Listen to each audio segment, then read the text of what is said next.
స్తోత్రాలు మీ అందుకు నాకు రేపు వందనాలండి. ఈ సమయం ఇచ్చిన దేవాది దేవునికి వేవేల వందనాలు. కీర్తిలోకి తారలంత దేవులను ఈ విధంగా నిలబెట్టుకున్న దేవునికి స్తోత్రాలు. సమయం ఇచ్చిన దైవజనుడికి నాకు రేపు వందనాలు. చిన్న ప్రార్థన చేస్తాం. మహాపరిషత్తులు మహాబిడ్డ ప్రేమ స్వరూపులు స్తోత్రాలు ప్రభు. అయ్యా తండ్రి, ఇన్ని దినాలు ప్రభు అయ్యా తండ్రి నీ బిడ్డ ద్వారా మీరు మాట్లాడారు తండ్రి.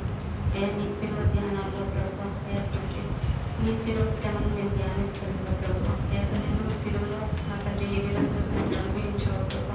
ప్రతినిత్యము ప్రభు ఈ 40 డేస్ తండ్రి నేను మా జీవితంలో ప్రతినిత్యం నీ శిలువ శ్రమను మేము ధ్యానం చేసుకునే ప్రభు దయచేయండి. అయ్యా అర్హత లేని దాన్ని ప్రభు, యోగ్య మాంద్యం కలిగిన దానిని, యోగ్యత లేని దానిని ప్రభు ఆయన నీ శిలువ చాటును మరుగుపరుచుకుని ప్రభు నీ బిడ్డలు చాలా ఆసక్తిగా వచ్చారు ప్రభు. అయ్యా తండ్రి పరిశుద్ధ ముందు కూడా నీకు స్తోత్రాలు. మీ ముఖ కవలికలో నుంచి మీరే మాట్లాడే తండ్రి మీకు స్తోత్రాలు. ఏ బిడ్డలకి ఏ వాక్యం కూడా ఏ మాట అవసరమయ్యేదో ప్రభు మీరు మాట్లాడి సహాయం చేయండి. మా ఆత్మీయ తప్పికను మీరు తీర్చుకుని అడుగుతున్నాం తండ్రి. అయ్యా మీ వాక్యం కూడా నన్ను తృప్తిపరిచి అయ్యా తండ్రి నన్ను మరుగుపరిచి ప్రభు మీ నామానికి తమ ప్రభావం ఏసే పరిశుద్ధం విడిపించున్నాను తండ్రి. పరిశుద్ధ గ్రంథంలో నుంచి లోకాసు వార్త 13వ అధ్యాయం.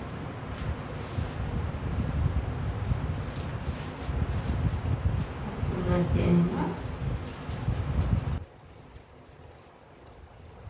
30వ వచనం.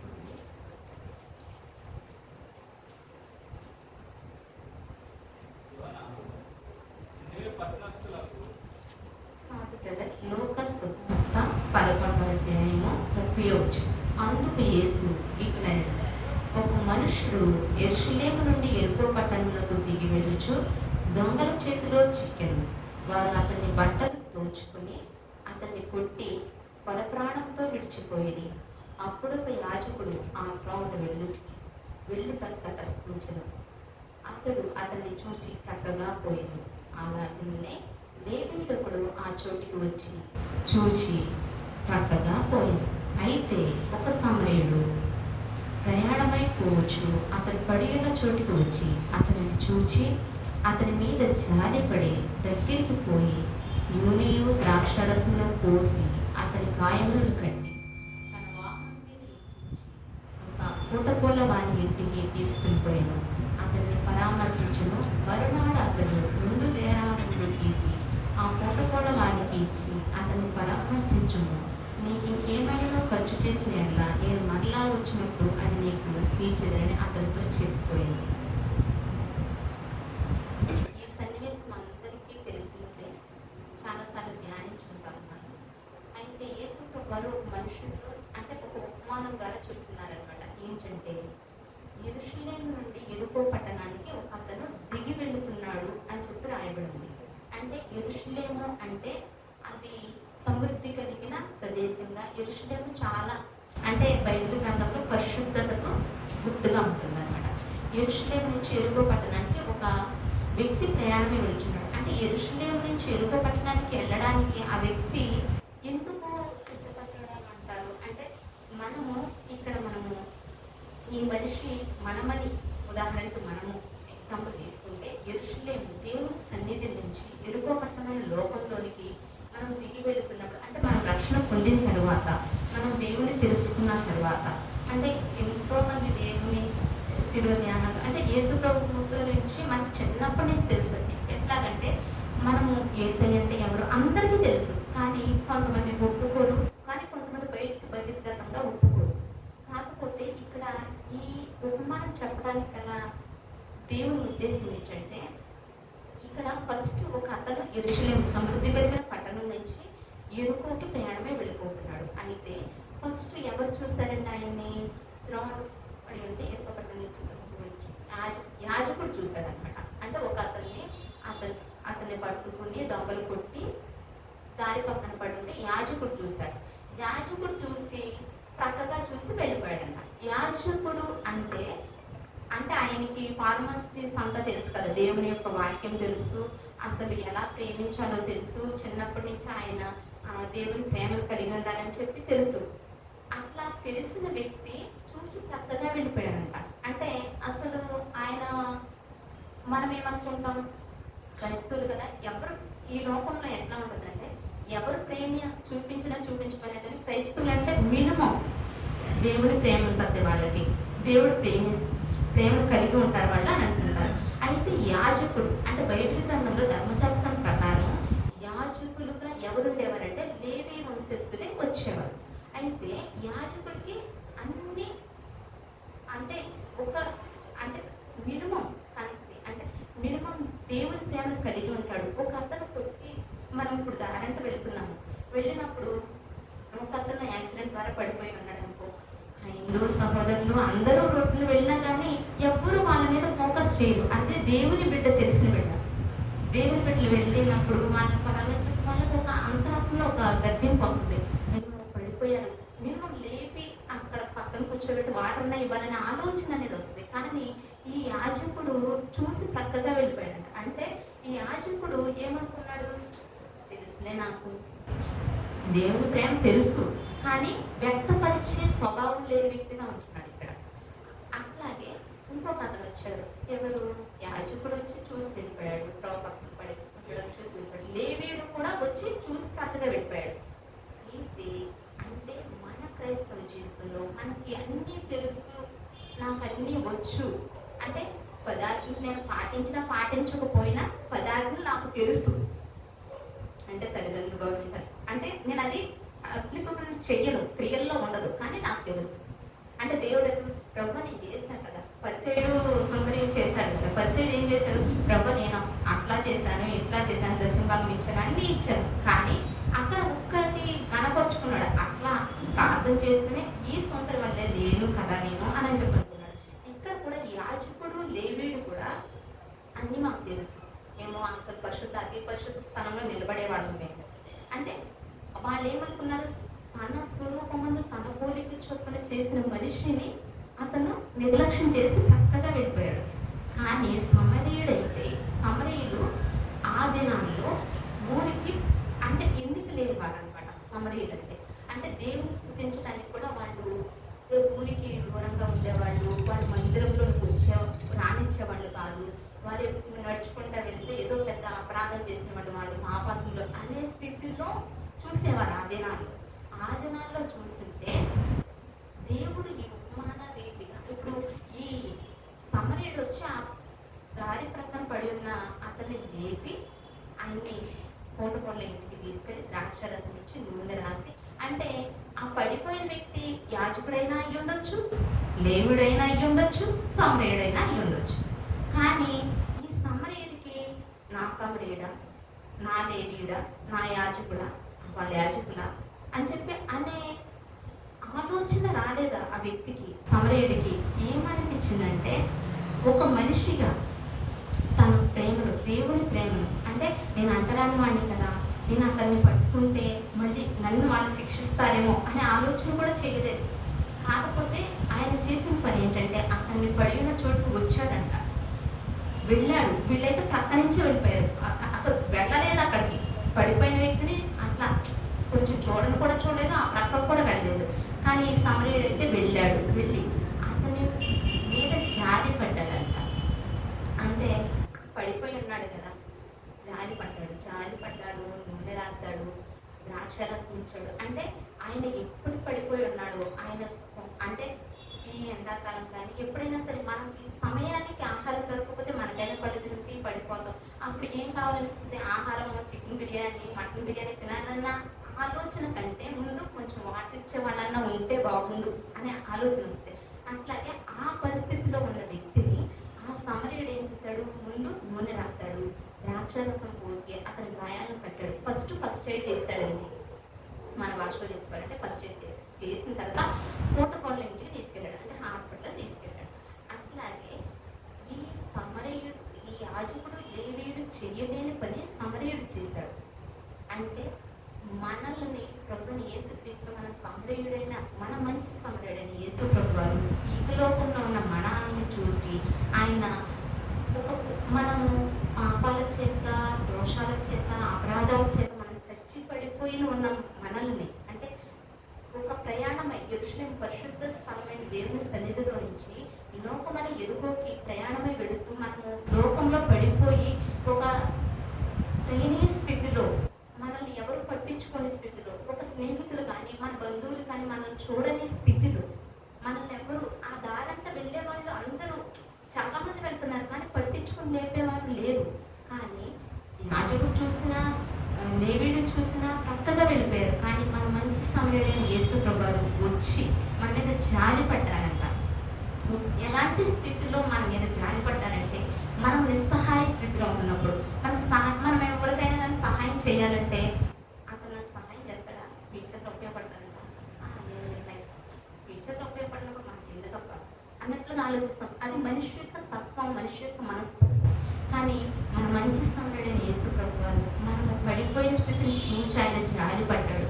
జాలి పడిన తర్వాత ఆయన నూనె రాసి దగ్గరికి వెళ్ళి ద్రాక్షరసం ఇచ్చాడు. అంటే మనకి ఉపశమనానికి, మన ప్రాణాత్మల్ని రక్షించి ఆయన ఇంటెన్షన్ ఏంటి, ఆయన యొక్క ఉద్దేశం ఏంటంటే మన ఆత్మ నశించుకోకూడదు.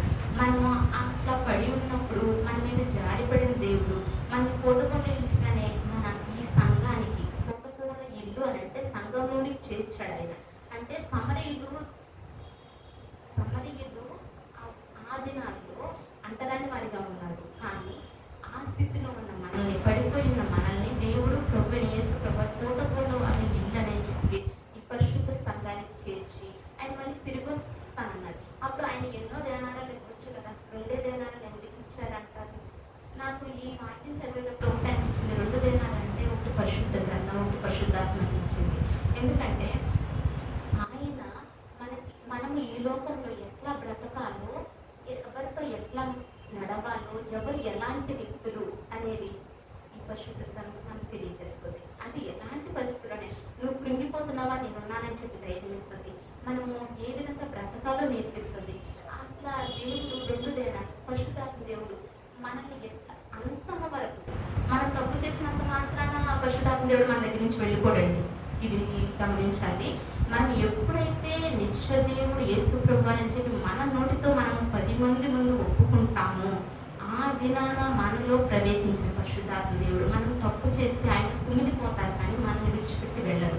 పరిశుద్ధాత్మ దేవుడు ఒక్కసారి వచ్చిన తర్వాత ఆయన తండ్రి దగ్గరికి మనల్ని అప్పగించే వరకు, మన ఆత్మను తండ్రికి, ఆ తీర్పుకి మనల్ని దేవుడు జడ్జి చేస్తారు కదా. ఆయన అపోస్తలుడైన పౌలు కొరింథీ సంఘానికి రాస్తారు కదా, నీవు చేసిన క్రియలను బట్టి అవి మంచివైనా సరే చెడ్డమైనా సరే దేవుని యొక్క న్యాయ పీఠము ఎదుట నిలబడవలసిందే.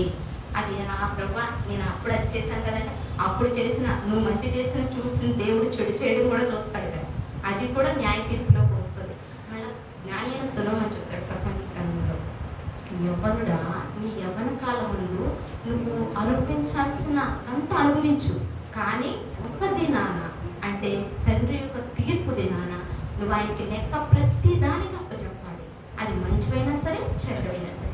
అట్లాగే మనకి ఈ బైబిల్ గ్రంథము, పరిశుద్ధాత్మ దేవుడు మనం ఎట్లా నడవాలి, మనం ఎట్లా బ్రతకాలి, మనం బ్రతికిన బ్రతుకు మొత్తం ఒక తీర్పు ఉందని గద్దించే యొక్క ఏకైక గ్రంథం పరిశుద్ధ గ్రంథం. ప్రభువా నేను ఎట్లా ఉంటున్నాను, తను తాను పరీక్షించుకున్న ఎడల తీర్పు పొందకపోదువు అని ఉంది బైబిల్లో. అంటే మనం ప్రతినిత్యము మనం పరీక్షించుకోవాలి. మనం ఏం చేస్తున్నాం, మనం ఏం మాట్లాడుతున్నాం. మనస్సు నిండిన దాన్ని బట్టే, హృదయం నిండిన దాన్ని బట్టే మాట మాట్లాడుతున్నాం మనం. అట్లాగే మనం ప్రతి మాటకి కౌంటబుల్ అండి. ఏదో సింపుల్గా వెద్దుడా అంటే న్యాయ తీర్పులో తీర్చబడతావని చెప్పి దేవుడు చెప్తున్నాడు. అంటే మనం ప్రతి మాట చాలా జాగ్రత్తగా మాట్లాడాలి. ప్రతి మాట ఒక వ్యక్తి గురించి నీకు చెప్పుకోవాల్సిన అవసరం లేదు. చెప్తున్నా అంటే దానికి కూడా లెక్క చెప్పాలి. నువ్వు ప్రతి దానికి దేవునికి లెక్క చెప్పాలి. అట్లాగే ఈ బైబిల్ గ్రంథము, పరిశుద్ధాత్మ దేవుడు 2 దేనారాలు ఆయన ఇచ్చి వెళ్ళాడు. మరునాడు వస్తానన్నాడు. పరిశుద్ధాత్మ దేవుడిని ఇచ్చాడు, పరిశుద్ధ గ్రంథాన్ని కూడా ఇచ్చాడు. దేవుడు ఇచ్చి ఆయన ఆ కోటకొండ ఇల్లు పెట్టి, నేను మళ్ళీ వస్తాను, వచ్చిన తర్వాత నీకు ఇంకా ఏమైనా ఖర్చు అయిందేమో, ఆ వ్యక్తిని చూసినందుకు, ట్రీట్మెంట్ చేసినందుకు నీకు ఇంకేమైనా ఖర్చు అయితే నేను తిరిగి ఇస్తాను అని చెప్పాడు. అట్లాగే మనల్ని ఈ కోటకొండ ఇంట్లోనే ఈ సంఘంలో చేర్చిన దేవుడు తిరిగి రానయ్యున్నాడు. ఆయన వస్తాడు. ఎట్లా వస్తాడు? గొర్రెపిల్లలాగా సాధువుగా వస్తాడని చెప్పి అనుకోవడం చాలా పొరపాటు. ఆయన సిలువ వేసే ముందు ఒక గొర్రె బొచ్చు కత్తిరించి వారి దగ్గర మౌనిగా ఎట్లా ఉన్నాడో ఈసారి వచ్చేటప్పుడు పదమసింహంగా వస్తున్నాడంటే దేవుడు. ఎందుకంటే ఆయన చాలా సాత్వికుడు, ఆయన ప్రేమ చాలా సాత్వికంగా ఉన్నది, ఆయన ప్రేమమయుడు, ఆయన ప్రేమ శాస్త్రం. ఈ వర్షంలోనే చూసాం ఆయన్ని. ఆయన చాలా రోషం కలిగిన దేవుడు నేను చెప్తున్నాడు.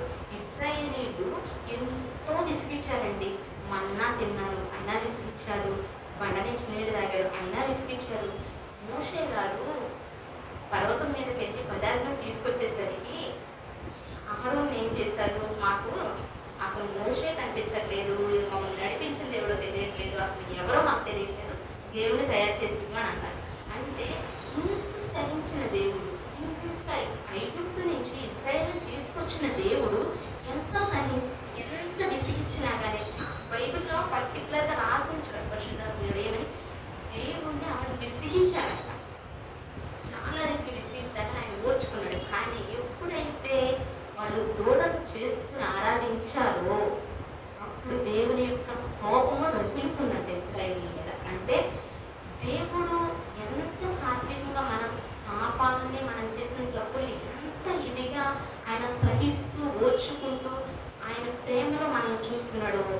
తిరిగి రానై ఉంటున్నప్పుడు ఆయన కోపాన్ని అంత క్రితం నోవాహు దినాల్లో భూమి మీద పాపం విస్తరించడం వల్ల ఆయన వర్షం ద్వారా భూలోకాన్ని మొత్తం నాశనం చేశారు.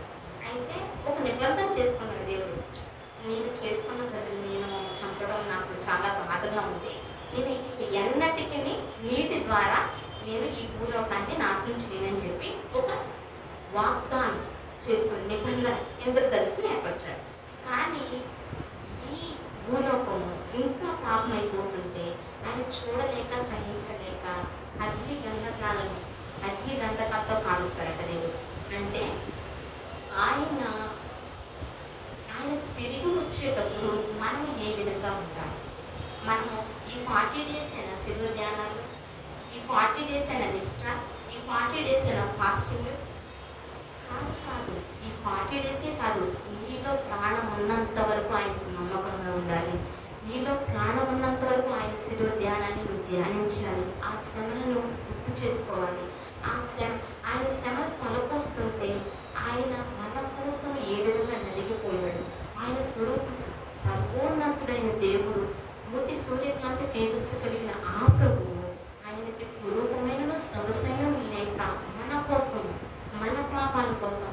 ఎందుకంటే ఆయనకి ఎందుకు అవసరమా? ఒక తల్లి ప్రేమిస్తుంది, ఎంతవరకు ప్రేమిస్తుంది? తన ప్రాణాన్ని సేపు ఉంచుకునే వరకు ప్రేమిస్తుంది బిడ్డని, అంతే కదా.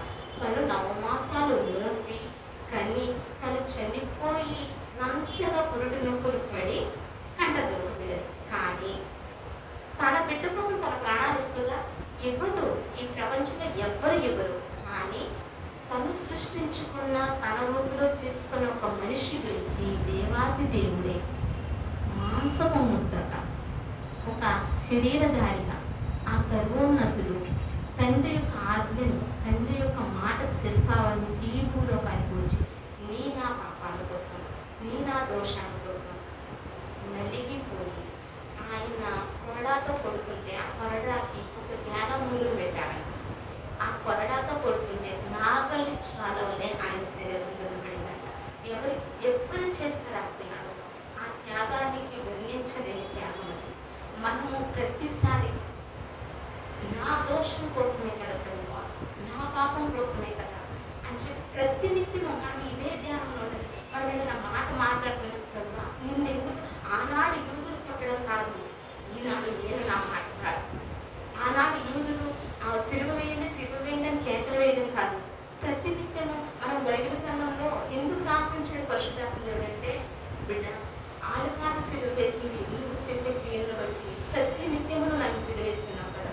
నువ్వు చేసే పనులు, మనము అబద్ధం ఆడొద్దు, దొంగతనం చేయొద్దు, నాకు హత్య చేయొద్దు, పాపం అంటే అవే అనుకుంటాం. ప్రతి నిత్యం ఆజ్ఞాతిక్రమమే పాపం అన్నది బైబిల్లో.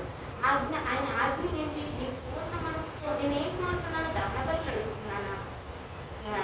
అన్ని నావే, సమస్తం ఆయనే సృష్టించాడు, అన్ని ఆజ్ఞ కదా అని మనం ఏం ఒకటి ఇంటి నలిగిన హృదయంతో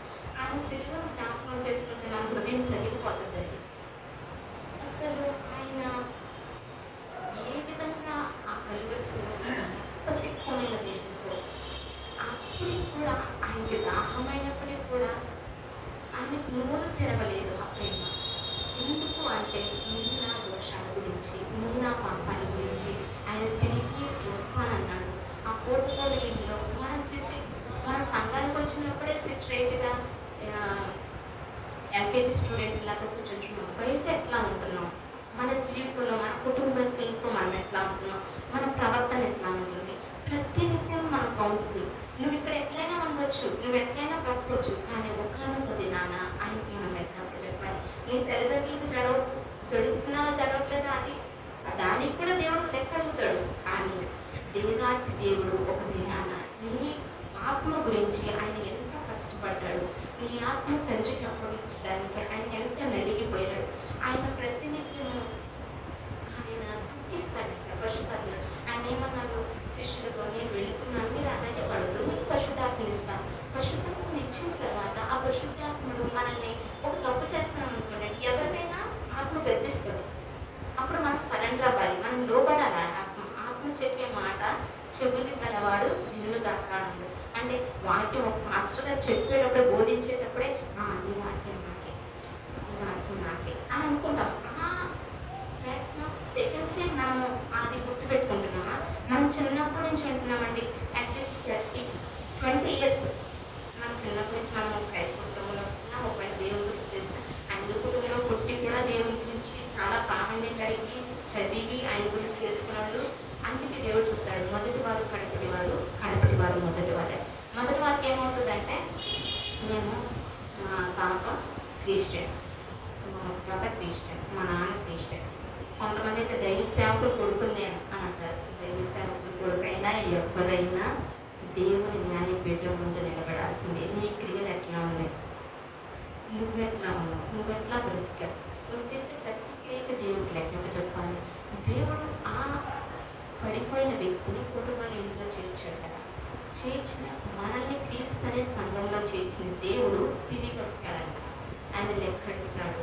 ఆయన అదే మన ఇంటెన్షన్ అంతా, మనము జన్మించిన ఒక జన్మకు సార్థకత ఏంటంటే ఆయన రాకడలో మనం ఎత్తబడాలి. ఒకటేనండి, శిలువ ధ్యానమైన, శిలువ గురించి ఆయన శ్రమను ధ్యానించడమైనా కానీ మనకు ఒక్కటే, ఆయన యొక్క ఆశ అభిలాష ఏంటంటే మనల్ని తండ్రి దగ్గర ఏకం చేయాలని ఒకే ఒక్క ఆశయంతో ఆయన ఈ భూలోకానికి వచ్చారు. అట్లాగే ఆయన తిరిగి రాని ఉన్నారు. ఏ విధంగా వస్తారు, ఆయన ఏ విధంగా వస్తే మనం ఏ విధంగా సిద్ధపడాలి. మనం వాక్యం చదివినంత మాత్రం పరలోకం వెళ్ళిపోతాము అంటే, బాప్తిసం తీసుకున్నంత మాత్రం పరలోకం వెళ్ళిపోతాము.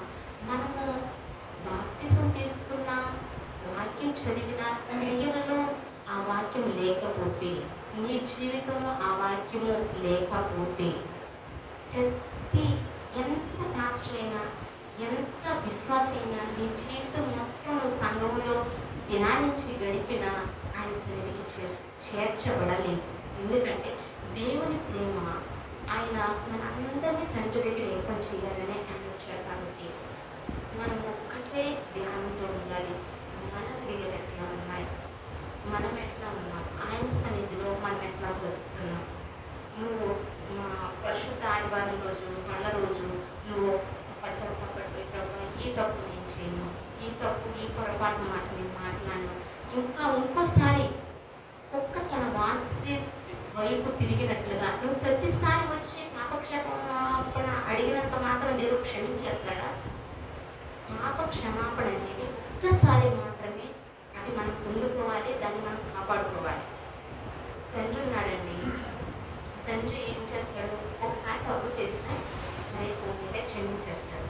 ఇహలోక తండ్రి మన తండ్రి క్షమిస్తాడు కదా అని చెప్పి ప్రతిసారి నువ్వు పాపం చేసుకుని వచ్చి మళ్ళీ వచ్చి ప్రభా నేను తప్పు చేసేస్తాను, మళ్ళీ తప్పు చేయి.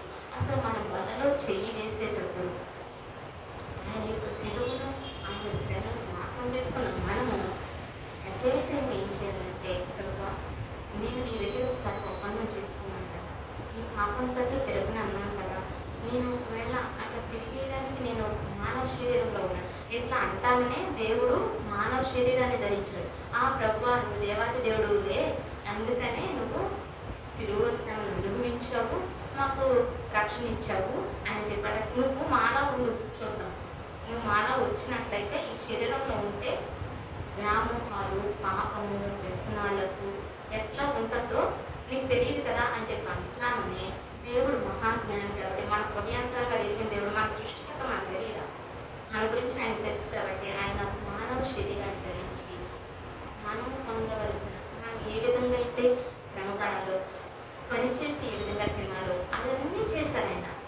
పాపానికి ఎట్లా లోను కాకుండా ఉండాలో దేవుని తండ్రి అయిన దేవుని దగ్గరికి ఆయన దగ్గర నుంచి పొందుకున్న ఆత్మను మనం కూడా పొందుకొని, ఈ పూట ఉన్న వాడిని ఇంటి దగ్గర దేవుడు ఆ యొక్క వ్యక్తిని ఏ విధంగా ఉంచాడో అట్లానే మనం కూడా ఈ పూటలో ఇందరే సంఘంలోనికి మనం ఏర్పరిచిన దేవుడు మళ్ళీ తిరిగి వస్తాడు కాబట్టి ఆయనకి మనం ప్రతినిత్యము ఈ 40 డేసే కాదండి, మనలో ప్రాణం ఉన్నంత వరకు, మనము ఈ లోకాన్ని విడిచిపెట్టేంత వరకు కూడా ఆయన ఇచ్చిన రక్షణని, ఆయన ఇచ్చిన ఆత్మను ఆయనకి మనకి ఏ విధంగా, అందుకే పరిస్థితులను వంటి మనస్సులు అవి ఉంటేనే మీరు పరలోక రాజ్యంలో చేరుతారన్నారు కాబట్టి పసిపిల్లలకు ఏం తెలియదు కదా. అట్లాగే మనం కూడా మన ఆత్మని దేవునికి ఆ విధంగా అర్పించాలని దేవుడు తెలియజేస్తున్నాడు. అదేవిధంగా మనము ఎప్పుడేమనుకుంటామంటే సంఘానికి వచ్చే విశ్వాసులు కానీ క్రైస్తవులుగా మారడానికి గల కారణాలు ఏంటంటే దేవుడు అన్ని ఆశీర్వాదాలు ఇస్తాడు, నీకు మునుపటి ఆశీర్వాదం కంటే ఇంకా బాగా ఆశీర్వదిస్తాను అని చెప్పి ఇట్లా మన వాగ్దానాలు కూడా ఆ విధంగా ఉంటేనే తీసుకుంటారు కొంతమంది. అట్లాంటి వాగ్దానం ఏదన్నా బై మిస్టేక్ ఏదన్నా అంటే, వాగ్దానం అంటే బైబిల్లో ఒక్క వచనాలు పట్టుకునే దాన్ని మనం బేస్ అయ్యి ఫాలో అయిపోవడం అలవాటు అయిపోయింది. కానీ కాదండి, బైబిల్లో లింకప్ ఉండదన్నమాట. ఆది కాండంలో రాయబడిన వాక్యాలు అది ఏ విధంగా ఉంటే, నువ్వు ఈ విధంగా ఉంటే నేను ఈ విధంగా ఆశీర్వదిస్తాను, అప్లికబుల్ అనమాట. ఏంటంటే ఇంట్లో కొన్న తండ్రి ఏమంటాడు, నువ్వు 10th క్లాస్ ఫస్ట్ క్లాస్లో పాస్ అయితే ఇంక ఈ గిఫ్ట్ ఇస్తాను అని అంటాడు. అట్లాగే దేవాది దేవుడైన మన దేవుడు యోబు గారిని మన స్నేహితులు అన్న మాటలు బట్టి యోబు గారు ఏమంటారంటే, నువ్వు చాలా నీతివంతుడుగా ఉన్నావు, యథార్థవంతుడిగా ఉన్నావు, అయినా సరే ఏం ప్రయోజనం ఉంది యోబు? ఏమి లేదు, నీ కొడుకులు చనిపోయారు, నీ కుమార్తెలు చనిపోయారు, నీ ఆస్తి అంతా పోయింది అని చెప్పి ఇట్లా అంటా ఉంటే ఆయన యోబు ఆయన స్నేహితుడు అనే మాట ఏంటంటే, ఆయన చాలా సంభాషణ జరుగుతుంది యోబు గ్రంథం 8వ అధ్యాయము. నాకు ఈ మాట చాలా చాలా బాగా నచ్చింది. అంటే బైబిల్ గ్రంథం అంతా పరిశుద్ధాత్మ దేవుడు చాలా జ్ఞానంగా రాయించాడు. అయితే ఇట్లా యోబు గారు వాళ్ళ స్నేహితుడు చెప్తారు, యోబు గ్రంథం 8వ అధ్యాయము 4వ వచనం, నీ కుమారులు ఆయన దృష్టి ఎదుట పాపం చేశారేమో, కావలనే వారు చేసిన తిరుగుబాటును బట్టి ఆయన వారిని అర్పించలేము, నీవు జాగ్రత్తగా అర్పించలేము అని చెప్పి వాళ్ళ స్నేహితులు చెప్తారు. అయితే యోబు గారు మాట్లాడుతున్నారు, నీవు జాగ్రత్తగా దేవుని వెలికిన ఎడల, సర్వశక్తులకు దేవుని బతిమాలుకుని ఎడల, నీవు పవిత్రుడివై యథార్థవంతుడివైన ఎడల నిశ్చయముగా ఆయన నీ యందు శ్రద్ధ నిలిపి నీ నీతికి తగ్గట్టుగా నీ నివాస స్థలమును వృద్ధిల్ల చేయును. అప్పుడు నీ స్థితి మొదట కొద్దిగా ఉండినను తుదను నీవు మహాభివృద్ధి పొందుదువు. ఈ వచనము మనము యోబు 8:7 మాత్రమే చదువుతాము, వింటాము, అందరికీ చెప్తాము. తుదకు నువ్వు కొద్దిగా ఉండినను, ఫస్ట్ నువ్వు కొద్దిగా ఉన్నా సరే నీ స్థితి, తుదకు నువ్వు మహాభివృద్ధి చెందుతావు, ఇదే చెప్తాం. ఎందుకంటే ఈ ముందు చెప్తే వాళ్ళు ఎన్నర్ ఫస్ట్ వాళ్ళు దాన్ని అనుసరించలని చెప్పి మనిషి వాక్యాన్ని తనకు అనుగుణంగా మలుచుకోవడం స్టార్ట్ చేశాడు. ఎప్పుడు కూడా వాక్యాన్ని మనకు అనుగుణంగా మలుచుకోకూడదు. అది ఉన్నది ఉన్నట్లుగా చదవాలి, ఉన్నది ఉన్నట్టుగా చెప్పాలి. వాళ్ళు విన్నా వినకున్నా, ఎందుకంటే దేవునికి ఒక రోజు మనం బోధించే వాళ్ళం విన్నాం కాబట్టి మనము దేవునికి చెప్పాలి. అదే చెప్తారు కదా అపోస్తలులైన ఎక్కువ మంది తీర్పులకు రాబడకుండా ఉండడానికి ఎక్కువ మంది బోధకులు అవ్వకండి అని రాశాడు ఆయన. ఎందుకు? 13 పత్రికలు రాసిన పౌలు అనేక మందిని సువార్థికులుగా చేయాలని ప్రయాసపడిన పౌలు గారు, అయ్యో మీరు బోధకులు అవ్వద్దు దయించి, ఎందుకు అని అంటే శ్రమలు మీరు కొని తెచ్చుకోవద్దు. ఎందుకంటే నువ్వు 100 మందికి చెప్పే నువ్వెట్లా ఉంటున్నావు, నువ్వు ఇట్లా చూపిస్తుంటే, ఒకవేళ నీ వైపు చూపిస్తుంటే, ఎదుటోడి వైపు చూపిస్తే నీకు 3 ఏళ్ళు చూపిస్తున్నాయి, బొట్ట మీద ఏమంటది? పైన దేవుడు ఉన్నాడు జాగ్రత్త. నువ్వు ఒకళ్ళ మీదే చూపిస్తున్నాడు. అందుకే పరిశుద్ధ గ్రంథంలో బహు తేటగా రాసింది, నీ కంట్లో దూరం పెట్టుకుని ఎదుటోడు కంట్లో నలుస్తీయడానికి ప్రయత్నిస్తున్నావా అని చెప్పి. అట్లా ఎక్కువ శాతం మనం బైబిల్ గ్రంథాన్ని ఫస్ట్ నుంచి దేవుడు ఎప్పుడు చేస్తానన్నాడు? నువ్వు మొదటి కొద్దిగా నాని స్థితి తొదుపు అభివృద్ధి ఎప్పుడు వస్తుంది అంటే నువ్వు జాగ్రత్తగా దేవుని వెతకాలి. ఏ విధంగా వెతకాలి? జాగ్రత్తగా వెతకాలి. ఒక వాల్యుబుల్, ఒక విలువైన వస్తువు పోతే మనం ఏ విధంగా వెతుకుతాము? చాలా జాగ్రత్తగా వెతుకుతాం. బంగారం పోయిందని, బంగారం సేల పోయింది. మా ఆడవాళ్ళకి ఎక్కువ బంగారం సేల పోయింది. మీకైతేనేమో ఫోన్ ప్రెసెంట్ జెంట్స్కి ఫోన్లోనే ఎటు చెట్టు ఉంటుంది, వాళ్ళ డీటెయిల్స్ మొత్తం ఉంటున్నాయి కాబట్టి ఫోన్. అది పోయింది అనుకోండి, ఎట్లా వెతుకుతాం? ఎంత జాగ్రత్తగా వెతుకుతాము? అట్లాగే దేవుని బహు జాగ్రత్తగా వెతకాలంట. యోగు గారు అదే చెప్తున్నారు. సర్వశక్తుడిని బతిమలాడుకోవాలి. ఆయన్ని డిమాండ్ చేయడానికి మనం ఏం పడవాలండి? కొండ చేసిన వాడిని ప్రశ్నిస్తూ దానం ఉంది బైబిల్లో. దేవుడు రాశాడు కదా, ఇప్పుడు కొండ ఏంటి నేను వంకరగా చేసామని చెప్పి కుమ్మని అడుగుద్దాం కొండ.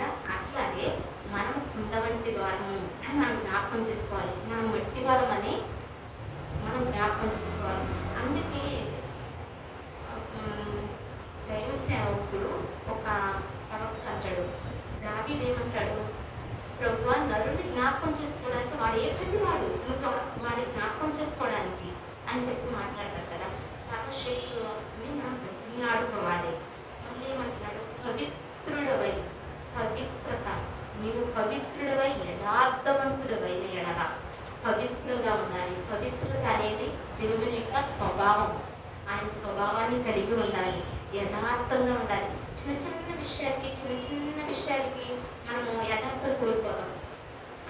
మా బ్రదర్ 1000 అని అంటే నాకు అవసరం ఉంది కదా, ఇవన్నీ అంటే కష్టం, ఆయన నాకు అవసరమైనప్పుడు వాడు ఇవ్వకపోతే ఎట్లా అని చెప్పి మనం జస్ట్ చిన్న విషయం ఆయన నీకు అప్పుడు అవసరం లేదు, కానీ నీ మనస్సు అంగీకరించదు. అది మనిషి యొక్క నైజం. కానీ యథార్థత నువ్వు కోల్పోకూడదు. నిశ్చయముగా ఆయన ఎందుకు శ్రద్ధ ఉంచుతాడు. ఎప్పుడు ఉంచుతాడు నిశ్చయముగా అంటే ఈ 3 పైన 3 నువ్వు ఫాలో అవ్వాలి. ఈ 3 పాటించాలి. అప్పుడు దేవుడు నీ యొక్క శ్రద్ధ ఉంచుతాడు. నువ్వు ఫస్ట్ నీ నీతికి తగ్గట్టుగా నీతి అనేది అనుకున్నాడు. అంటే నేను క్రైస్తవుని కదా, యేసయ్యలో నేను అంతా రక్షణ పొందేశాను అని చెప్పి నీతి అనేది మనము నీతిహీనమైనది, అవినీతికరమైనది అక్కడ ఏముండదు. అక్కడ నీకు సందర్భంగా లేదు. 3వ వ్యక్తికి వెళ్ళిపోతాం. అక్కడ నీకు సిచ్యువేషన్ ఏం తెలియదు, ఫస్ట్ నుంచి తెలియదు, కానీ 3వ వ్యక్తికి వెళ్ళిపోతాం. అంతా తెలిసినట్టు మాట్లాడేస్తాం. అది పార్టీ కాదు, నీ పని కాదది. న్యాయం తీర్చేవాడు ఆయన కదా. ఆ విషయంలో కూడా నువ్వు నీతి తప్పుతున్నావు కదా. నీ పని కానిది నువ్వు చేయొద్దు. అసలు నువ్వు వెళ్ళొద్దు. నువ్వు వెళ్ళి అక్కడ ఒక మాట మాట్లాడటం వల్ల నువ్వు దేవుని దృష్టిలో దోషమైపోతున్నావు. కాబట్టి మనము దేవుని దగ్గర ఎప్పటికప్పటికి ప్రతి క్షణము కౌంటబుల్ అండి. ప్రతి క్షణం దేవుని దగ్గర మనం చాలా బహు జాగ్రత్తగా ఉండాలి. సర్వశక్తి కన్ను ప్రతి లోకంతటా సంచారం చేస్తుంది. అది మంచివారిని చూస్తుంది, చెడ్డవారిని చూస్తుంది. అలాగే దేవుడు మనల్ని ఎప్పుడు ఆశీర్వదిస్తాడు, దేవుడు మనకు శ్రద్ధ ఎప్పుడు పెడతాడంటే మనము 24 hours ప్రార్థన చేసి 24 గంటల వాక్యం చదివి నీ ప్రవర్తన సరిగ్గా లేక, ఆయన జాగ్రత్తగా వెతక్క, నువ్వు యథార్థవంతులుగా లేకుండా, ఆయన బతిమలాడుకోకుండా, నీతిగా లేకుండా ఉంటే ఆయన నీ వైపు చూస్తాడా? చూడాలి. ఎందుకంటే చూడాలని నేను ఎందుకు నిశ్చయంగా చెప్తున్నానంటే, ఆయన ఎవరి తట్టు, ఆయన చెవులు ఎవరి తట్టు అంటే నీతిమంతుల ప్రార్థన, ఆయన తట్టు ఆయన చెవులు చూస్తూ ఉంటాయి అంట, వింటూ ఉంటాయి. కనులున్నవాడు కానకుండా, చెవులున్నవాడు వినకుండా. అట్లాగే మనము ప్రతి నిత్యము అది ఏ స్థలంలో ఉన్నా ఒక పరిశుద్ధ స్థలంగానే భావించాలి. ఎందుకంటే నీ ప్రక్కన పరిశుద్ధాత్మ దేవుడు ఉన్నాడనే మైండ్లో ఒక జ్ఞానం కలిగి ఉండాలి. నువ్వు ఒంటరిగా ఉండొచ్చు, ప్రభు నేను ఒంటరిగా ఉన్నా కదా, ఎప్పుడు చూడలేదు కదా అని చెప్పి అనుకుంటే, కానీ ఒక దినాన ఈ స్తంభాలు సాక్ష్యం చెబుతాయి నువ్వు చేసిన ప్రతి క్రియకు. ఈ బల్ల సాక్ష్యం చెబుతుంది. అప్పుడు దేవుడు లోకస్వార్తలు అంటారు కదా, నజరేయుడైన యేసు ప్రభువాన్ని కేకలేసి ఆరాధిస్తుంటే ప్రభు శిష్యులు అంటారు, ప్రభు ఎందుకు ఇట్లా అరుస్తున్నారు, వీళ్ళు కొంచెం గమ్ముగా ఉండమను, కామ్గా ఉండమంటే వాళ్ళు స్థుతించకపోతే రాళ్ళు స్థుతిస్తే దేవుడు. అంటే అంటే సర్వ సృష్టి ఆయనకు లోబడుతుంది, సర్వ సృష్టి ఆయనకు గొడుగుతుంది. ఆకాశాన్ని గద్దించాడు దేవుడు, సముద్రాన్ని గద్దించాడు, అలను నయనించాడు. అంత సర్వ సృష్టి మాట చేత చేశాడండి. మనిషిని మాత్రం తన స్వహస్తాల ద్వారా చేశాడు. కానీ మనిషే తిరుగుబాటు చేస్తున్నాడు. యెషయా గ్రంథం 1వ అధ్యాయం అంటాడు కదా, ఆకాశం ఆలకించు, భూమి చిరుగు, నరుల్ని పెంచి పెద్దవారిగా చేశాను, వారు నా మీద తిరుగుబడి. ఏ విషయంలో తిరుగుబడ్డానికి ప్రభువా అని నువ్వు అడుగుతావు. అప్పుడు చెప్తాడు, మొత్తం చెట్టు ఇస్తాడు అన్నమాట దేవుడు. ఆయన ప్రతిదీ కౌంటబుల్. ఈ దినాల్లో మనం అంత్య దినాల్లో ఉన్నాం. ఆయన చేయాల్సినంత చేసేసారు. ఇక చేయాల్సింది మన చేతుల్లో ఉంది. ఆయన ప్రాణాలు అర్పించేశారు, మనకు రక్షణ ఇచ్చేశారు. మనం ఇక్కడ యోగు గారు యథార్థవంతంగా ఉంటే, నీతిమంతుడిగా ఉంటే శ్రద్ధ వహిస్తాం. కానీ ఆయన మనం ఏమి చేయకుండా రక్షణ మనకి ఇచ్చారు, అంతే కదా. మనం ఆయనకి ప్రతిగా ఏమి ఇవ్వలేదు, కానీ ఆయన మనకి రక్షణ అనుగ్రహించారు. నువ్వు ఈ విధంగా ఉంటేనే నీకు రక్షణ ఇస్తాను, నువ్వు ఈ విధంగా ఉంటేనే నీకోసం నేను ప్రాణం అర్పిస్తాను అని చెప్పలేదు. ఆయన ప్రేమను బట్టి, ఆయన తండ్రి యొక్క ఆజ్ఞను బట్టి, తండ్రి యొక్క మాటకు ఆయన లోబడి మనం రక్షించడానికి ఆయన ఈ లోకానికి వచ్చారు. అట్లాగే మనం ప్రతినిత్యం కూడా ఈ శరీర ధ్యానము అనేది మన జీవితాంతం, మనలో మన ఊపిరి ఉన్నంత వరకు, మన ప్రాణం ఈ భూమి మీద విడిచేంత వరకు ఆయన శ్రమ ధ్యానించాలి. ప్రతినిత్యం ఒక ఊహ కలిగి ఉండాలి, ప్రభా నువ్వు నాతో ఉన్నావు. నరులు, తల్లిదండ్రులు, స్నేహితులు, ఇహలోకంలో ఉన్న బంధాలు అన్నీ కూడా ఒకనొక దినాన్ని ఒంటరి చేసేస్తాయి. ఒంటరిగానే వెళ్ళాలి, ఒంటరిగా వచ్చిన వాడు ఒంటరిగానే వెళ్ళాలి. అందుకే యోగు అంటాడు, దిగంబరిగా వచ్చినా దిగంబరిగానే వెళ్ళిపోవాలి. తల్లి గర్భం నుంచి ఒంటరిగా వచ్చావు, ఒంటరిగానే వెళ్ళిపోవాలి. కానీ వెళ్ళేటప్పుడు నీ వెనకాల నీ క్రియలు రావాలి. మనం పుట్టినప్పుడు మనం చూడటానికి ఎవరు వచ్చారో మనకు తెలియదండి. మనం పుట్టినప్పుడు మన తల్లిదండ్రులకి మనం ఎవరిని తల్లిదండ్రులు ఎంచుకోవాలో మనకి ఆ చాయిస్ ఎట్లా దేవుడు ఎవరిని ఇవ్వాలో దేవుడే నిర్ణయించాడు. మనకి ఎవరు అమ్మా నాన్నతో ఉండాలి. కానీ మనం మరణించేటప్పుడు మాత్రం మన క్రియను బట్టి వస్తానని పెద్దవాళ్ళగా చనిపోయేటప్పుడు, పుట్టినప్పుడు ఎవరు చూసినా చూడకపోయినా కానీ, పెళ్లికి వెళ్ళినా వెళ్ళకపోయినా కానీ చావుకి వెళ్ళాలి రానంటారు. ఎందుకంటే మన యొక్క క్రియలు వాడు మనం చూడమ్మా, వాడు చనిపోయాడు అంటే ఈ లోకంలో ఒక్కరితో కూడా ఒక సాక్ష్యం పొందలేని జీవితం ఒక జీవితమే అంటారా? అంటే ఈ సాక్ష్యము నువ్వు దేవుని దగ్గర పొంద కంటే ముందు దేవుని స్వరూపంలో ఒక మనిషి దగ్గర నువ్వు సాక్ష్యం పొందాలి. ఆయన స్వరూపంలో ఆయన గురించి చొప్పున చేసుకున్న మనిషి యొక్క దగ్గర నువ్వు సాక్ష్యం పొందాలి. ఏమని సాక్ష్యం పొందాలంటే చాలా నమ్మకమైన దాసుడు అని చెప్పి ఏ విధంగా అన్నాడు దేవుడు, అదేవిధంగా చాలా ఒక్క సాక్ష్యం, ఒక మంచి సాక్ష్యం ఒక మనిషి దగ్గర నుంచి నువ్వు పొందలేనప్పుడు దేవుని దగ్గర నువ్వు ఎట్లా ఆశిస్తున్నావు? ఆయన మా మంచి బిడ్డ నీకు పరలోకం ఇస్తానురా అని చెప్పి దేవాది దేవుడి దగ్గరే నువ్వు గిఫ్ట్ తీసుకోవాలనుకుంటే ఒక మనిషి దగ్గర ఒక సాక్ష్యాన్ని పొందలేకపోతున్నావు. నువ్వు లేనప్పుడు, నలుగురిలో ఉన్నప్పుడు నీ గురించి చెప్పిందే చెప్పడం కదండి, నువ్వు లేనప్పుడు నీ గురించి ఏం చెప్తున్నారు ఆ సాక్ష్యం కావాలంటే ఒక సాక్ష్యమే మనతో వస్తుంది. మనిషికి మరణం ఉంది కానీ సాక్ష్యానికి మరణం లేదండి. సాక్ష్యం పొందుకోవాలి, ఆ సాక్ష్యాన్ని మనం నిలబెట్టుకోవాలి. మనము బాప్తిసం తీసుకున్న కొత్తగా ఎట్లా ఉన్నాము అంటే నువ్వు నీ జీవితాంతము నువ్వు లాస్ట్ ప్రాణం పోయేంత వరకు మనం ఆ సాక్ష్యాన్ని కాపాడుకోవాలి. మనం అప్పుడు ఒప్పుకోలు ప్రార్థన చేస్తాం కదా, ప్రభువా నువ్వే సర్వశక్తిమంతుడు అని నేను నమ్ముతున్నాను, నువ్వే దేవుడు, నువ్వు తప్ప ఎవరు లేదని చెప్పి మనం అన్ని ఒప్పుకుంటాం కదా బాప్తిసం తీసుకునేటప్పుడు. అయ్యే మాటలు మనం ప్రతినిత్యం గుర్తు చేసుకోవాలన్నమాట.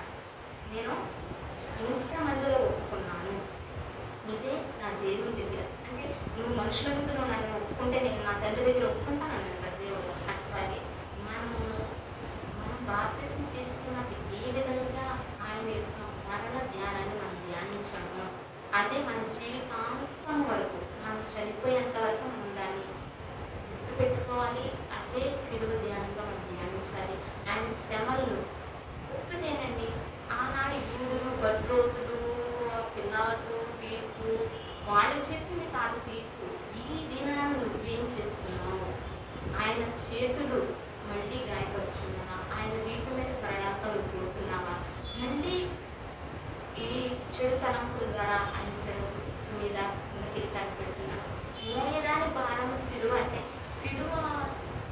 సిలువే భారం అని చెప్పి మనము ప్రతిసారి మోయలేకపోయాం ప్రభా అని చెప్పి ప్రతినిత్యం మనం పాడుతున్నాం. కానీ ఆ సిలువ భారం ఎందుకు అయ్యింది, ఆ భారము నా పాప భారమే కదా అని చెప్పి మనం ధ్యానించినప్పుడు ఆ సిలువ యొక్క విలువ, సిలువ చెక్క సిలువే కదా అని చెప్పి అన్నప్పుడు దానికి విలువ లేదు. యేసు ప్రభువారు ఎప్పుడైతే దాన్ని మోసారో అది భారముగా ఆయన మన పాపాల గురించి ఆయన భారభరితమైన హృదయంతో మన కోసం మన పాపాల నిమిత్తం ఆయన మరణించినప్పుడు ప్రతి నిత్యము మన పాప క్షమాపణ మనం పొందుతూ ఉండాలి. ప్రభా ఈ దినంలో నేను చేసిన పాపాలను మనం క్షమించు. మా అత్తయ్య ఇప్పుడు పడక మీదకి వెళ్ళేటప్పుడు దేవుడితో సమాధాన పడిపోవాలమ్మా అంటే, ఒకవేళ రేపు నీది కాదు, ఈ క్షణమే నీది కాదు, మాట్లాడే వాళ్ళే మాట్లాడుతూ చనిపోతున్నారు కదండి. వెళ్ళిన వాళ్ళు, బయటికి వెళ్ళిన వాళ్ళు లోపలికి వస్తారని గ్యారెంటీ లేదు. కానీ గ్యారెంటీ లేని నా జీవితంలో ఎప్పటికప్పటికీ ఆయన దగ్గర నడుస్తున్నప్పుడు కూడా ప్రభా ఈ క్షణాన్ని నాకు ఒక్కటే భయం వేస్తుందని, నేను చిన్నప్పటి నుంచి క్రైస్తవాన్ని, కానీ నాకు ఒకటి ప్రభా ఇంత బ్రతికాను, ఇన్ని రోజులు వాక్యం ఉన్నాను, కానీ నేను చనిపోతే నిరీక్షణ ఉంది. కానీ దేవుడు చెప్పాడు కదా, ఆయన వాక్యంలో సున్నైనా పుల్లైనా పోదు కదా. ఆయన ఏం చెప్పాడు, ఒక సూది బెత్తంలో ఉంటైనా దొరుకుతుంది, కానీ ఒక క్రైస్తవుడు, ఒక మనిషి పరలోక రాజ్యంలో ప్రవేశించిన అసంభవం అన్నారు కదా. నాకు అదే గుర్తొస్తుంది. నాకు చిన్నప్పటి నుంచి ఇదే డౌట్, అదే గుర్తొస్తుంది. ప్రభు నేను పరలోకంలో చేరకపోతే ఎట్లా, నా క్రియలు మురుగుట్లుగానే ఉన్నాయి. అయినప్పటికీ ఆయన పరిశుద్ధాత్మను కడిగినప్పటికీ కూడా నాకు సాతాన ఆలోచన అనాలో ఏమనాలో తెలియదు. నాకు ఇదే భయం వేస్తుంది. ప్రభు ఈ దినాన్ని నేను చనిపోతే నా స్థితి ఏంటి? ప్రతి నిత్యము నాకు ఇదే ఆలోచిస్తుంది. ఎంత మంది ఉన్న వాళ్ళు బ్రతుకుతున్నారు, లేని వాళ్ళు బ్రతుకుతున్నారు, మధ్య తరగతి వాళ్ళు బ్రతుకుతున్నారు. కానీ నువ్వు ఎట్లయినా బ్రతుకు, కానీ నీ జీవితం దేవుని, నీ ఆత్మ దేవుని దగ్గర పెడుతుందా అనేది మనం చనిపోయినప్పుడు ఎవరు వస్తారు ఎవరు అనేది మనం చూడాలి. కానీ మన ఆత్మ ఎక్కడ పెడుతుంది అనేది వెరీ వెరీ ఇంపార్టెంట్. నువ్వు ఎట్లా ఉన్నతమైన వస్త్రాలు వేసుకున్నా, లేని వస్త్రాలు వేసుకున్నా, నీకు ఒక వ్యక్తి విలువిచ్చినా విలువకపోయినా నిన్ను విలువ పెట్టి మన దేవుడు ఉన్నాడు, దాన్ని బట్టి బ్రతకాలి. మన ఆత్మను దేవుడికి అప్పగించి ప్రతినిత్యము దేవా నా ఆత్మ నీకు అప్పగిస్తున్నాను, ఈ క్షణాన్ని నేను చనిపోతే నీ రాజ్యంలో నన్ను చేర్చుకో, నేను చేసిన పాపాలన్నీ ప్రభా తెలిసి చేసినా తెలియక చేసినా నన్ను క్షమించు ప్రభా అని చెప్పి ప్రతినిత్యం ఈ పాప ఒప్పుకొని ప్రార్థన మనము నిత్యం ప్రార్థన చేసుకోవాలన్నమాట. అట్లాగే టైం అయిపోతుంది, దయచేసి క్షమించాలి. నేను ఒకటే చెప్పదలుచుకున్నానంటే శిలువ ధ్యానాలు ఈ 40 days కాదు, దయచేసి గమనించాలి. ప్రతి నిత్యము మనలో ప్రాణం ఉన్నంత వరకు మనం ఆయన దగ్గరికి చేరేంత వరకు ఆయన శిలువను ధ్యానించాలి. ఒక వ్యక్తి దగ్గర మన సాక్ష్యాన్ని పొందాలి. ఆ వ్యక్తి నమ్మకమైన యేసు ప్రభువు అనే వ్యక్తి మన వ్యక్తి కాబట్టి, మన దేవుడు నమ్మకస్తుడు కాబట్టి ఆయన వెతికేటప్పుడు ఆయన దగ్గర నుంచి ఒక బహుమతి ఆశిస్తున్నామంటే, ఒక మేలు ఆశిస్తున్నామంటే ఈ ప్రవర్తన ఎట్లా ఉందనేది మనం పరీక్షించుకోవాలి. మనం చేసే ప్రతి క్రియకు కూడా ఆయనకి లెక్క అప్పచెప్పాలని ఒక ఆలోచన కలిగి ఉండాలి. మనం ఒక మనిషి నిన్ను విలువ ఇస్తున్నాడా, విలువ ఇవ్వట్లేదా, ప్రేమిస్తున్నాడా, ప్రేమించట్లేదా, అది తర్వాత విషయం. మనుషులండి ప్రేమించరు, మనుషులు ద్వేషిస్తారు, మనుషుల మనస్తత్వం అంతే. నువ్వు మంచిగా ఉంటే ఓర్చుకోలేరు, నువ్వు చెడుగా ఉంటే నవ్వుతారు, అది మనుషుల వ్యక్తిత్వం. కానీ ఎదులో మన టెంపరీ అండి, యాత్రికులం పరదేశులం. మనం ఇక్కడ ఎంతసేపు ఒక బస్సు ఎక్కుతామండి, మన డెస్టినేషన్ లాగా దిగేస్తామా లేదా? అట్లానే ఇహలోకంలో మనం యాత్రికులను ప్రతినిత్యం గుర్తు చేసుకోవాలి. మన డెస్టినేషన్ పరలోక రాజ్యం లేదు కాబట్టి ఈ ప్రయాణంలో ప్రతి ఒక్కరం కూడా ఆయన శిలువను గురించి ధ్యానిస్తూ, ఆయన శ్రమలను మనం ధ్యానిస్తూ, మన యొక్క జీవితం ఆయనకి అంకితం చేస్తూ ప్రతినిత్యం ఆయన ప్రేమను ధ్యానం చేసుకోవాలి. ఆయన శిలువను ధ్యానించాలి. మన యొక్క జీవితాన్ని, ఆయన ఇచ్చిన ఆత్మను భయముతో ఒలుగుతో ఆయనకు అప్పచెప్పాలి. ఒక వర్తిస్తే మనం ఏ విధంగా ఒక హెచ్ఆర్కి అప్పచెప్తామో, మనము ఆ హెచ్ఆర్ దగ్గర నుంచి ఏం పొందాలనుకుంటాం? ఫలానా వ్యక్తి నమ్మకస్తుడబ్బా, చెప్పిన పని చెప్పినట్టు చేస్తాడు అనేది ఆయన దగ్గర నుంచి ఎక్స్పెక్ట్ చేస్తాం. ఎక్స్పెక్ట్ చేసి మనం ఏం చేస్తాం? ఆయన ఇచ్చిన పనిని జాగ్రత్తగా, బహు జాగ్రత్తగా చేస్తాం. అట్లానే దేవుడు మనల్ని నమ్మాడు కాబట్టి మనం దేవుడిని నమ్మదు, దేవుడు మనల్ని నమ్మాలి కాబట్టి, ఆయన నమ్మాలంటే మన క్రియలు నమ్మకంగా ఉండాలి. కాబట్టి ఆ విధంగా మనం ప్రతినిత్యం ఆయన ధ్యానిస్తూ, ఆయన శిలువ శ్రమలన్నీ మనం ధ్యానిస్తూ, ఆయన కోసం సాక్షులుగా ఉంటూ, ఆయన దగ్గర నుంచి మంచి సాక్ష్యం పొంది, పరలోక రాజ్యం అనే ఈ కోటకోళ్ళ ఇల్లైన ఈ సంఘంలో మనము ఆయన తిరిగి వచ్చేంత వరకు మనం నమ్మకంగా ఉంటూ మన ఈ ఆత్మను ఆయన చేతికి అప్పగించాలని ప్రభు పేరిట మాటలు చూపిస్తున్నాం, ప్రార్థన చేస్తున్నాం. మహాపరిషత్తులు మహాగరుడు చేసిన నీ ప్రేమ కోటి కోటి స్తోత్రాలు ప్రభు.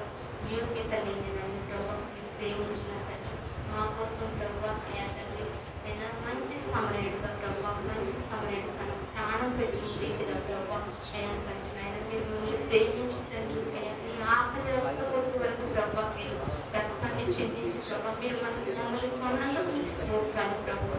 అయ్యా తండ్రి ఇక లోకంలో ఆయన మీ ప్రయాణికులు యాత్రికులు మనకు జ్ఞాపకం చేసుకుంటూ పరదేశంలో జ్ఞాపకం చేసుకుంటూ ప్రభు మా పౌర స్థితి పరలోకం ఉందని జ్ఞాపకం చేసుకుంటూ ప్రభు ప్రతి నిత్యము తండ్రి మా క్రియలను మేము గమనించుకుంటూ అయితే నువ్వు ఇచ్చిన ఆత్మను నీకు అప్పచెప్పేంత వరకు ప్రభు మేము మీరు ఇచ్చిన రక్షణ ఎంతో వణుకుతో నాయన కాపాడుకోవడానికి సహాయం చేయండి. వచ్చిన ప్రతి ఒక్క బిడ్డ మీరు జ్ఞాపకం చేసుకోండి అయ్యా తండ్రి అయినా మీ ఆత్మను ముద్రించండి ప్రభు. అయ్యా చెప్పిన వాక్యం నిన్న తప్పుదాలంటే దయతో క్షమించండి ప్రభు. ప్రతి ఒక్క బిడ్డకి అయినా అతన్ని అర్థమయ్యేదని అయినా మీరు అర్థం చేస్తున్నారని నేను నమ్ముతున్నాను ప్రభు. మీకు స్తోత్రాలు అయ్యా తండ్రి. నేను రెడ్డి పాస్టర్ తండ్రి ప్రభు అయ్యా తండ్రి నీ సన్నిధిలో నేను ఒక్క దినము కలుపుకుంటే ప్రభు 1000 దినాల కంటే శ్రేష్టము కనుక తండ్రి అయ్యా తండ్రి బిడ్డలు ప్రభు ఎంతో సమయాన్ని వెచ్చించారు ప్రభు. అయ్యా తండ్రి దానికి రెడ్డి పాస్టర్ తండ్రి ఆయన మీ వైమర్శంలో నుంచి వారి ప్రతి అవసరం తీరుస్తున్నందుకు స్తోత్రాలు ప్రభు. రక్షణ లేని వారికి రక్షణ దయచేయండి. రక్షణ తీసుకున్న మేము ప్రభు ఆయన రక్షణ భయంతో వణుకుతో కాపాడుకోవడానికి సహాయం చేయండి. అయ్యా మీరు ఆపడుతున్నాయినా మీరు ఆపడ తలకొంత మమ్మల్ని నింపండి ప్రభు. మీరు ఆపడికి మమ్మల్ని సిద్ధపరచండి తండ్రి నాయన మీకు స్తోత్రాలు కనికరించండి. అయ్యా తిరిగి వెళ్ళుచున్నగా ప్రభు నీ బిడ్డలకి నాయన నీ సన్నిధి కాంతి నుంచండి ప్రభు మీకు స్తోత్రాలు. అయ్యా తండ్రి మీరు ఆపడ ఆలస్యమైతే తండ్రి మరొకసారి ఈ విధంగా కూడుకుని మిమ్మల్ని స్తుతించి కనపరిచే భాగ్యాన్ని మీరు మాకు దయచేయండి. యేసు పరిశుద్ధ నామమున వేడుకొనుచున్నాం తండ్రి. ఆమేన్. యేసు రక్తమే చేయి, శిలువ రక్తమే చేయి, యేసు నామమున సంపూర్ణ విజయం యేసు నామమున స్తుతి స్తోత్రం. ఆమేన్. అందరికీ